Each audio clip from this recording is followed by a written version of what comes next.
over the course of the day, and eventually we'll get into the upper 80s and lower 90s. We're forecasting 90 in Cleveland, 91 Akron, Canton. Again, humidity coming up through the day, so plan accordingly. This will be a great pool day, of course, with these warm, dry temperatures, but take it slow out there. If you have to work outdoors tomorrow, take frequent breaks. Be sure your pets are inside where it is nice and cool. It wasn't quite that hot today, but it was exceptionally humid, especially through the first half of the day. It's really not as muggy now, but it still feels like summer.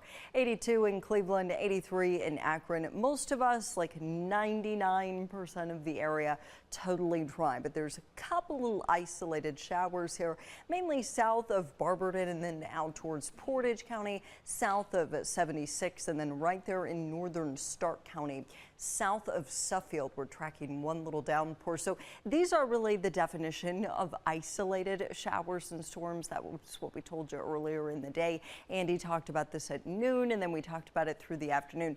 Could be some very spotty showers. For us, the second half of the day has been really nice, and humidity levels are falling. We're going to get a dry day tomorrow, but storms back in the forecast for the middle of the week. Here's why. So the reason the humidity came down today is because we've had a cold front moving through. So you may have noticed that it's not quite as muggy out there now as it was earlier in the day or yesterday. I mean, it still feels like summer, but anyway, that same front is going to move north as a warm front on Wednesday. So it's at that point we're going to start to get a lot more humid. In fact, I think you'll notice that humidity again tomorrow afternoon. It'll be a little bit soupy out there.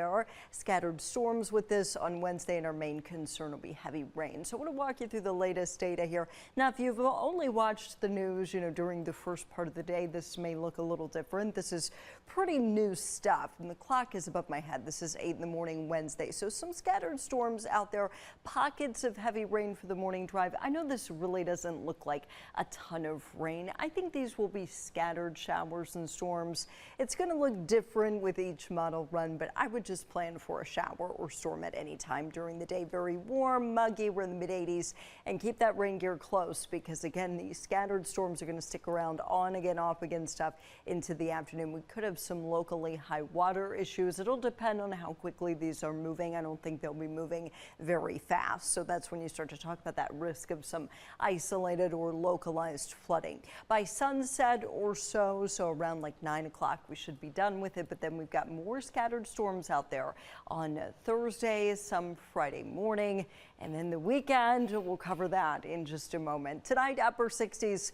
We've had these little very pop-up, very isolated showers out there this afternoon. I think these are going to be fizzling out. Those chances will be dropping through the evening. Pretty seasonable tonight, upper 60s. And the only kind of thing going on with our weather tonight that might be somewhat impactful to you would be some patchy fog developing overnight into early tomorrow morning. I think you're a little bit more likely to see that south of I-90, so away from the lakeshore or east of I-77. That'll lift by mid-morning tomorrow, and then it's going to be beautiful, but it'll be very hot. 90 tomorrow. Akron, Canton, 91 tomorrow, and yes, rising